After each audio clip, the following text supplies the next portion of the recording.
você sente que você priorizou um pouco mais a carreira no início, assim, para depois ser mãe no momento que você estivesse um pouco mais já estabilizada? Você sente que teve isso ou não? Sim. Aconteceu dessa maneira, realmente. Eu fui bem, assim, focada na carreira, né, o tempo todo. E quando eu já estava mais estabilizada, quando eu estava trabalhando com muitos projetos no meu escritório, né, que eu Uhum. tenho, eh, aí eu realmente fui mãe. E trabalhei muito de home office, então quando o pessoal estava falando naquela Você época já de trabalhava? que a minha equipe já estava trabalhando em home office há muito tempo, Gente, que eu e a minha maravilha. equipe. E assim, eu vou te falar, trabalhava, eu tinha os meus ajudantes, os meus estagiários, e engenheiros também, né? Uhum. Só que assim, eu considerava uma equipe de amigos, de apoio. Uhum. Não eram funcionários, eram colaboradores mesmo, mas de apoio. Porque onde a gente estivesse, final de semana, para você ter uma ideia, Aham. engenharia a gente não consegue trabalhar só durante a semana. Ah, você... Então, quando a gente tem obra para entregar, o projeto para entregar, Aham. a gente tem prazo. E, querendo ou não, a gente precisa trabalhar, às vezes, à noite.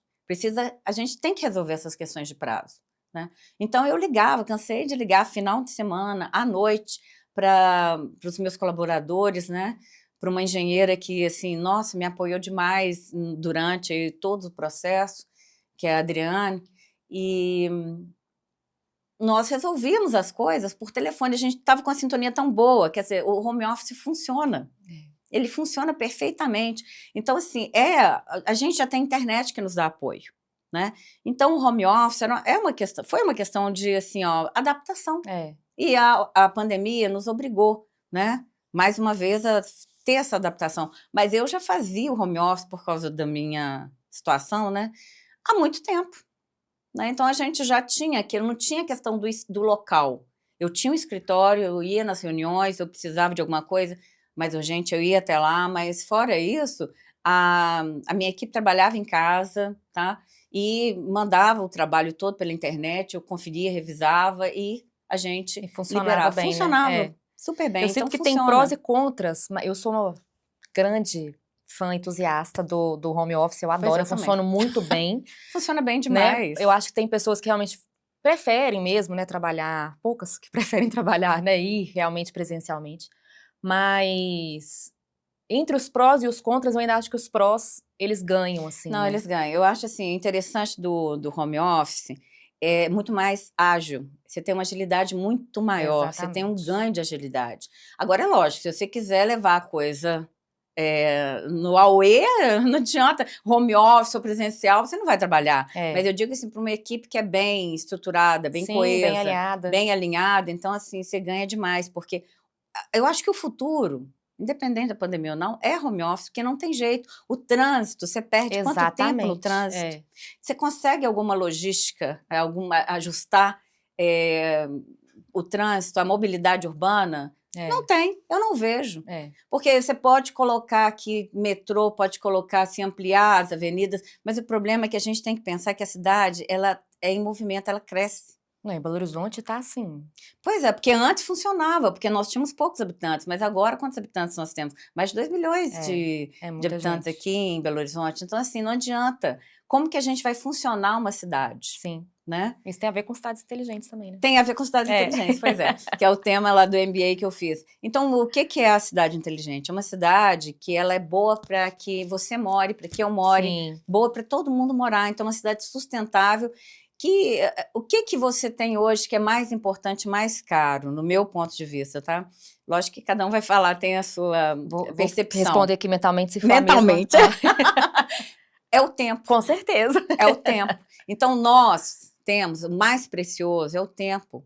Que você vê o tempo passar assim, num piscar de olhos. É. Então, se hoje eu tenho uma qualidade de vida, eu quero ter mais tempo com meu filho. Quero Sim. ter mais tempo com o meu bichinho de estimação. Que Uhum. eu vejo assim, gente, tadinho do meu cachorrinho. Eu quase não passei com ele. É. Então, você fica, o que é mais precioso para mim? Eu estar ali no tempo, né? O mais tempo possível. Sim. E aí eu vejo que a cidade ela tem que te proporcionar isso. Então, assim, a cidade inteligente, ela tem que entender que nós estamos sempre em movimento, a cidade também, mas ela tem que mostrar agilidade em todos os processos. Eu tenho que ser sustentável, eu tenho que ter água, porque a água tratada é potável, que ela tem que chegar, né? E aí eu tenho que ter uma fonte também, que infelizmente a fonte é esgotável, mas assim, a gente tem que ter essa percepção, entendeu? De reutilização de água.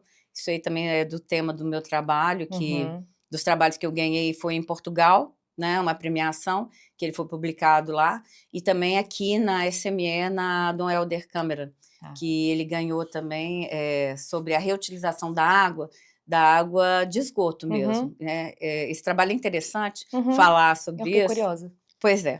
Porque é o que a gente fala, a cidade inteligente ela tem que, é uma cidade sustentável, uma cidade que eu tenho que ter vida, né? Tem que ter natureza, tem que ter árvores, porque eu preciso porque aqui é uma cidade, é um núcleo que fica muito quente, tá? É uma ilha de calor que a gente fala, então eu tenho que resfriar essa ilha de calor para não ter pancadas de chuvas, aí já vem a questão do clima, né? Tudo interligado. Tudo é interligado. Então, a gente tem bons exemplos hoje de países ou cidades específicas que estão mais próximas, assim? Não, sim, nós temos bons exemplos de cidades que elas são sustentáveis, elas conseguem utilizar todos os recursos próximos que elas têm, entendeu? Até de tratamento de água, de captação de água do mar, dessalinização, né, que a gente fala. Então, assim, a gente tem a Arábia Saudita, a gente tem Austrália, nós temos Irã. Irã, não, peraí. Israel. Eu estou falando confusa. Nós temos Israel, então assim, nós temos bons exemplos de países, né, que fazem que utilizam todos os recursos, tá? E conseguem reutilizar essa água também. Então, há pouco tempo, nós fizemos alguns congressos aqui, onde que a gente fala, né, a gente estava trazendo ideias, exemplos do exterior, e mostrando que realmente, até a questão lá da Holanda, desse curso que eu fiz na Delft, entendeu?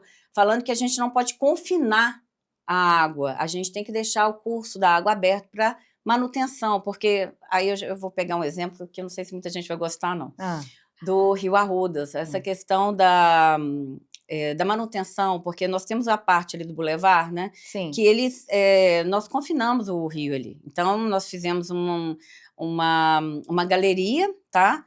Enorme, né, onde o leito do rio ele passa ali por baixo, ele é fechado por cima. Só que o que eu precisava para um rio desse, para o Rio Arrudas, ou qualquer rio que recebe areia, resíduos, entendeu? É uma manutenção constante, uma limpeza, para evitar a inundação. Entendeu? Então, a calha do rio ela tem que ser mantida, só que o volume do rio, quando a gente impermeabiliza a cidade com calçamento, o que acontece? Ao invés da água infiltrar, ela vai toda para o Rio Arruda, vai toda para os rios que já são direcionados, entendeu? E junto com essa água vai muito o quê? Muita areia, muita sujeira, que vai sendo depositado no fundo do rio. Então, o que acontece com a lâmina de água? Ela vai subir, e nisso aí, na hora que chega a enchente, extravasa. Aí é que dá o retorno, entendeu? Enfim, né? Por isso que nós temos as bacias de contenção, tá perfeita a bacia de contenção, mas a gente tem que fazer o quê? Uma manutenção. Então, a gente tem que prever que isso aconteça antes. Isso faz parte da cidade inteligente, tudo que eu estou te falando, entendeu? Por quê? O ideal é eu ter uma cidade onde eu tenho pontos de inundação? Não é ideal esses pontos de alagamento. Tá? Onde eu tenho inundação ali. O ideal é eu conseguir uma cidade que tenha mais infiltrações, que tenham ruas mais calçadas, que possam permitir pontos de acesso de infiltração ali, de água de chuva, pontos de jardim, por exemplo, né? Em ruas que eu vou mapeando. Quando a gente fala de um trabalho, que é o Plano Municipal de Saneamento Básico, a gente sai pelos municípios mapeando os pontos que tem colapso, algum ponto de problema, ou que pode acontecer um colapso ali, entendeu? Que tem um desmoronamento de terra, né? Que eu fiz também o curso de recuperação de área degradada, quer dizer, tudo é interligado, né? Não adianta a gente pensar assim, não, mas isso é separado, é só na parte de terra, movimentação de terra, não. Quando chove, a água, ela lixivia tudo e leva tudo para o rio. Tá. Esse é o problema da falta de manutenção, e quando tem alguma coisa confinada. Eu não consigo retirar aquela areia, não consigo limpar aquele leito ali, entendeu? O fundo do rio.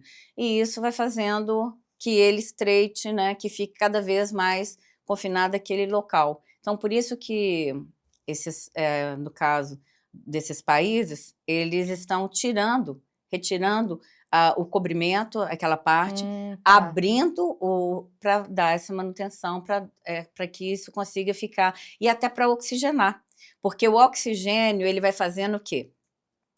Quando eu tenho uma água eutrofizada, que é o que acontece no córrego do Ribeirão Arrudas, lá perto do Onça, onde eu coletei material de amostras para o meu trabalho, porque assim, Belo Horizonte é enorme. Eu tenho esgoto clandestino ainda jogado, né? Então a gente consegue ver ali perto da Onça a cor da água, o cheiro da água, aquilo ali é por esgoto, né? Então foi lá que eu coletei o material, né?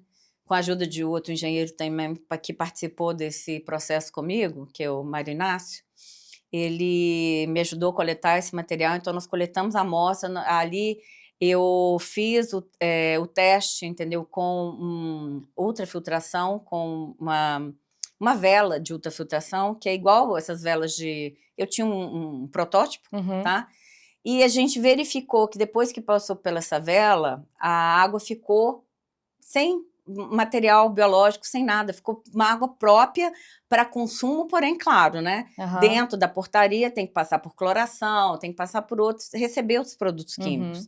Mas aquela água com a ultrafiltração só, a água de esgoto, você tem que pensar nessa água negra, ela já se tornou própria para consumo humano. Entendeu? Então, ela já se tornou uma água potável. Então, o que existem hoje são processos de tratamento de água, que a gente pode reutilizar a água, tá? Porque a água, 99% dela, né, são resíduos. E depois, esse 1%, a gente pode considerar que elas voltar para a natureza sem eutrofizar os nossos rios, que era isso que eu estava te falando, da questão da eutrofização. A eutrofização é o excesso de matéria orgânica na água. Quando eu tenho um excesso de matéria orgânica na água, eu tenho um excesso de crescimento de bactérias. Essas bactérias, elas se alimentam da matéria orgânica, só que elas comem também oxigênio. Quando elas comem esses oxigênios, se alimentam dos oxigênios, fica sem oxigênio para os peixes. Ai, gente. E para, entendeu, para a ictiofauna. Então, na verdade, toda vez que a água não tem oxigênio, a gente fala que a água é podre, que a água ali não tem vida mais. Então, é essa questão da eutrofização. Então, quando a gente está falando de um sistema, eu tenho que pensar, eu estou a montante, eu tenho que pensar jusante, quer dizer, no final, na ponta. Então, se eu começar a descartar mesmo o meu resíduo tratado da ET, que ela já atende todos os parâmetros, não estou falando que não tem nada errado. Sim. Está tudo ok, a Copasa faz um excelente trabalho, então ela coloca a água descartada na ET dentro dos parâmetros para descarte, tá, das portarias, só que eu não posso confiar mais na autodepuração que acontece ao longo do rio. É esse que é o processo, entendeu? Além desse, eu sei que ficaria um tratamento caro, mas assim, além desses tratamentos todos, ela teria que passar por uma ultravioleta, alguma coisa que deixasse a água zerada para entrar novamente na natureza. Porque a gente não pode mais confiar que aquele rio ele vai ter condições, entendeu, de fazer essa autodepuração. Mesmo que a gente faça todas as curvas todos os cálculos, a gente não sabe quem está descarregando ali irregularmente o esgoto, porque a gente já não tem mais muito controle disso. Então, é isso aí que eu vejo que a cidade sustentável, essa mentalidade, né, de cidades inteligentes, é a gente deixar uma cidade boa, agradável, que tenha controle, que você consiga viver, que você tenha condição de ter mais tempo, né, para você se dedicar ao seu filho, à sua casa, ao seu cachorro, enfim, ao seu bem-estar, né, sem ficar nessa correria.